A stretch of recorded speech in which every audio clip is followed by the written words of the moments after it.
سلام دوستان، به قسمت سوم این پادکست خوش اومدید. در این قسمت قرار راجع به فساد و رانتخواری توی اجرای قرارداد 25 ساله ایران و چین صحبت کنیم.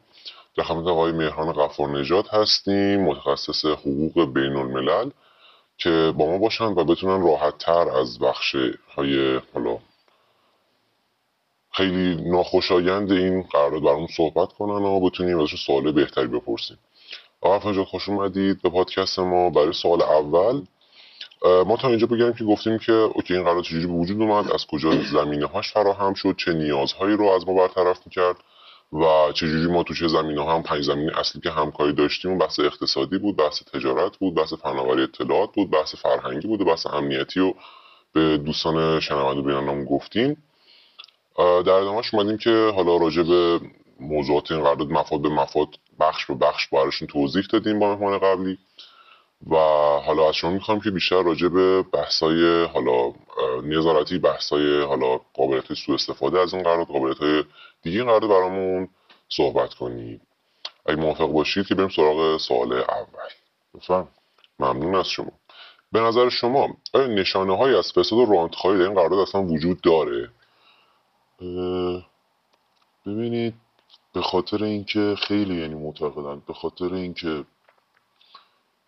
عدم شفاف سازی در مفاد این قرارداد هستش و نظارت کاملی وجود نداره روی این قرارداد، به خاطر همین خیلی معتقدن که ممکنه اینها همه زمینه ساز راندخاری و فساد بشه. میتونی برامون توضیح بدین؟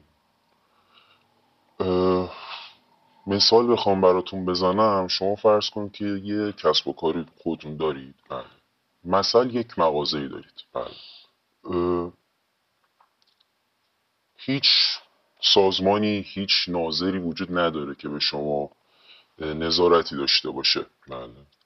خب شما توی اون مغازه خودتون اون جنسی که دارین رو به هر قیمتی بخواید میفروشین.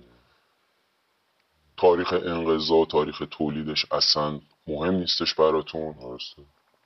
و کسی هم بخواد بهتون اعتراضی بکنه، میگید که همینه که هست. چون عدم شفافیت وجود نداره، کسی نیست که به شما ناظر باشه. مقصد توی این قرارداد بخشی که به قراردادهای نظارتی خیلی سنگین، قرارداد خیلی بزرگ مثل بحث سرمایه‌گذاری توی نفت و معادن هست، اون قسمت ها نیاز به نظارت خیلی بیشتر داره، چون الان سرمایه های اصلی مونه. و اتفاقا با مهمان قبلی روی موضوع صحبت کردیم که یکی از زمینه های اصلیمون زمینه فرهنگیه که آقا اگه قرار باشه فرهنگی وارد صادر بشه یا فرهنگی وارد بشه از چین به ایران، حتما باید یک تأثیرات بالقوه روی این زمینه برگزار بشه، یک نظارت های خیلی قوی تری داشته باشه به این قضیه. ولی خب به نظرشون نشونه های فساد تو این قرارداد وجود داره در کل، درسته؟ به نظر من بله. خیلی هم عالی. بریم سراغ سوال دوم. به نظر شما چرا عدم شفافیت در این قرارداد نگران کننده است؟ ببین، برمیگرده دقیقا به همون سوال قبلیمون، جوابی که دادم، مثالی که براتون زدم. وقتی که نظارتی نباشه، یا بیاید اصلا مثال عوضش بکنیم، مثال جدید بزنیم. شما فرض کن که به عنوان یه مسافر میرید، میخوای بری مسافرت. توی مسیر ماشین شما خراب میشه و تو کل جاده فقط یه مکانیک پیدا میکنید. دقیقا تنها انحصار فروشنده این میشه انحصار. درست. شما برای اینکه از اون شرایط نجات پیدا کنید، از اون جاده نجات پیدا بکنید، اون مکانیک به شما بابت تعمیر خودروتون هر قیمتی که بهتون بده حاضرید بهش بپردازید. چاره ای ندارید. از این مشکل رو آزاد بشید. چاره ای ندارید. توی این قرارداد هم دقیقا همین جوریه. وقتی که بحث انحصار باشه و نظارت کافی نباشه بالا سر این موضوع، فعالیت پشت پرده مخفی، فعالیت‌های پشت پرده دقیقاً کسی از دستای پشت پرده خبری نداره، نمیدونه که چه تصمیمی قرار بگیرن، چون از منابع اصلی کشور من استفاده میکنن، دیگه منابع رو هدر میکشن. سود بالا و هدر رفتن منابع. دقیقاً. پس دلیل نگرانی اصلی اینه که منابعی که داریم رو ممکنه بیشتر به هدر میره و از اون طرف کارآمدی هم به پایین میادش. درست. مثلا بخش تخفیفی که به چین میدین مادام دقیقاً کل قرارداد بله که تو قسمت قبلی بهش اشاره کردیم. دوستان میتونن قسمت های اول، دوم و سوم این پادکست رو ببینن با این موضوعات که حالا بخش با مهمان قبلیمون بررسیش کردیم بیشتر آشنا بشن. خب بریم سراغ سوال سوم. به نظر شما چگونه شرکت های خصوصی یا دولتی ممکنه که از این قرارداد به نفع خودشون استفاده کنن؟ بحث انحصار دیگه. وقتی که یه رقابت عادلانه نباشه، انحصاری باشه، هر چیزی ممکنه. خب طرف مقابل میاد ببینه آقا فقط یک شرکت میتونه این کارو براش انجام بده و اون شرکت چون که انحصار دستشه میتونه هر سودی رو درخواست بکنه از طرف و طرف مقابل هم نمیتونه بهش بگه نه، چون فقط این میتونه براش کارو انجام بده. دقیقا. حتی ممکنه که بخواد تبانی هم حتی ممکنه که بخوان تبانی انجام بدن، هر چیزی. ولی وقتی که یه فضای رقابتی سالم باشه، اصلا بگیم که آقا مزایده بذارن این پروژه رو بین شرکت های مختلف، خصوصی دولتی، فرقی نداره، چون اول آخر باید چین داخلش دخیل اینجوری باشه. یک فضای رقابتی ایجاد میشه، چند نظر کارایی که میخوان ارائه بدن، چند نظر سودی که میخوان بگیرن، قیمت دادن، تمام اینها رقابتی میشه.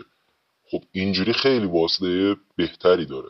حالا مثلا شما متخصص حقوق بین‌الملل که هستین، به نظرتون حالا بالاخره این قرارداد بین دو تا کشور و قرارداد بین‌المللی چجوری میشه حالا این شرکت های دولتی و خصوصی رو مثلا یه ذره محدودشون کرد که از این انحصار نتونن خیلی استفاده بکنن؟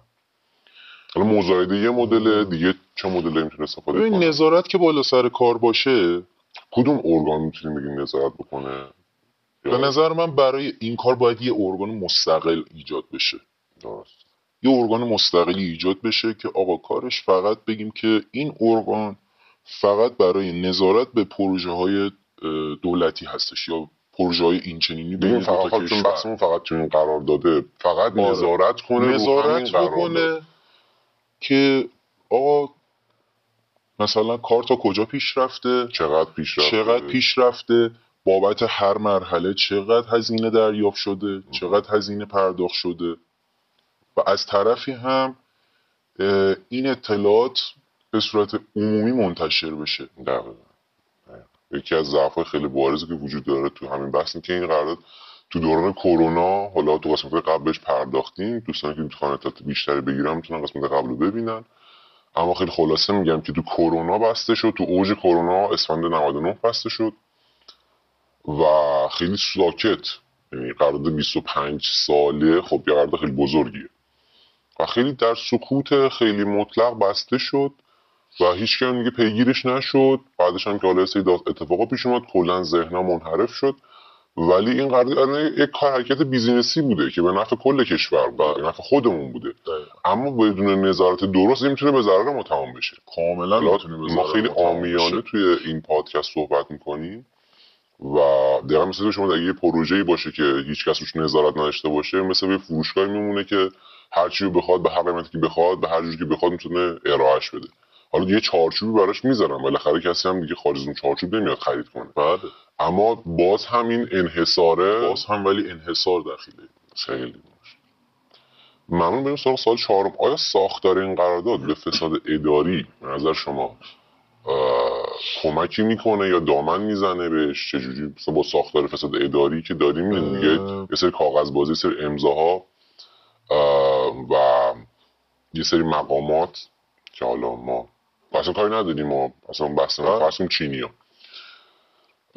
100% من فکر میکنم که این اتفاق میتونه بیفته، به خاطر اینکه وقتی که انحصار هستش ممکنه یک مقام دولتی، اصلا یک فرد در تیم اون مقام دولتی بخواد از اون موقعیت به نفع خودش یا اطرافیان خودش سوء استفاده بکنه.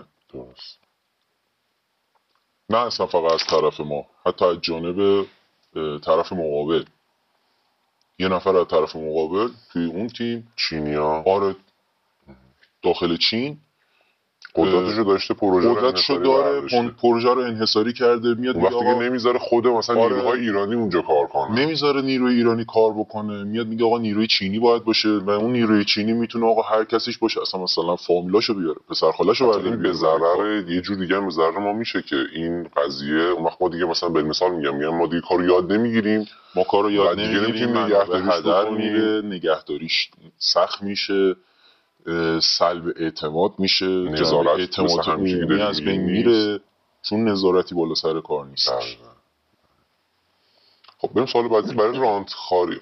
حالا یه توضیح خیلی اجمالی، شما که متخصص حقوق هستین از بحث رانتخاری به ما بگین که اصلا رانت یعنی چی، خب یا مثلا رانتخار بشه کسی میگن، و در ادامه شما برامون بگید چگونه این در این نوع قرارداد میتونه رخ بده، حالا اگه امکانش رو داشته باشه یا نه. بله، ببین رانت فقط این نیستش که مثلا من بیام از شما اعتماد شما رو جلب بکنم، میگم آی فلانی من بابت مثلا فلان موضوع پول لازم دارم، از شما یه مبلغی قرض بگیرم و این پولو بذارم جیبم، به شما پس دادم، دوباره پشت سرش بیام ازتون پول قرض بگیرم.